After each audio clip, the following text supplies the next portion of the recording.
this. Exactly. Panic selling hit, and this automated mechanism kicked in. It's fascinating stuff. Yeah. What struck me is how the sources describe it acting, well, completely on its own. Right. No human intervention. Just pure code designed for exactly this kind of market stress. The sources really set the scene, don't they? Market hammered, panic sets in, Uh, and you get what they call the weak hands, just, hitting sell fast. that speed clicking cell line, yeah. You can almost feel the urgency. Totally. And that panic selling, according to these sources, is what triggered it. The specific protocol within DAO1 and APTM. Yeah, the buy and burn protocol. Okay, so what exactly do the sources say it does? They use some memorable language They do. They say it automatically scooped up tokens from the market. and permanently destroyed them. Right. And they get pretty colorful. Called the protocol, what was it? Full Cookie Monster on panickers. Huh. Yeah, and the sell orders were one crispy token snack.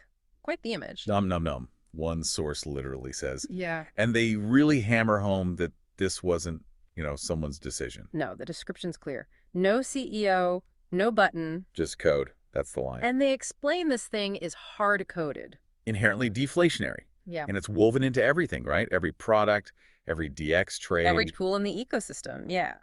And a DX, for listeners, that's a decentralized exchange. That's where these trades happen. Good point. So the sources emphasize this isn't like a switch you flip. No, it's just how the system works. It's core design. Meant to reduce the total token supply over time. Okay, so the outcome described for that panic event, it sounds pretty stark. It is. They state it very plainly.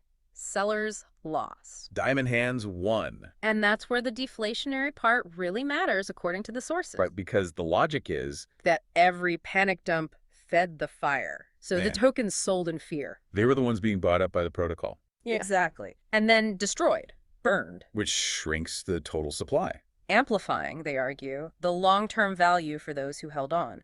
The diamond hands. So basically, not slinching at the FUD, the fear, uncertainty, and doubt. Paid off, in this instance, based on these sources. And they point to evidence, like a public. A public burn tracker, yeah, and activity on the official DX to show tokens leaving circulation. Okay. The whole narrative kind of builds to their moral of the story. Which is, Paper hands feed the monster, diamond hands feed the future.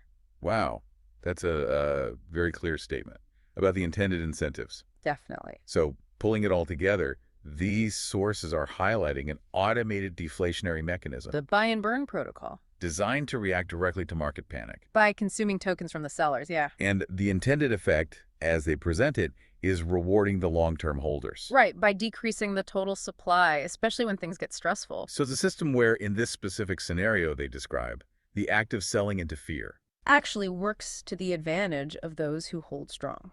which I guess leaves us with a really interesting thought from these sources for you, the listener, to mull over. What does it fundamentally mean for a market when its reaction to panic isn't a human choice? But an unchangeable automated function baked right into the code itself.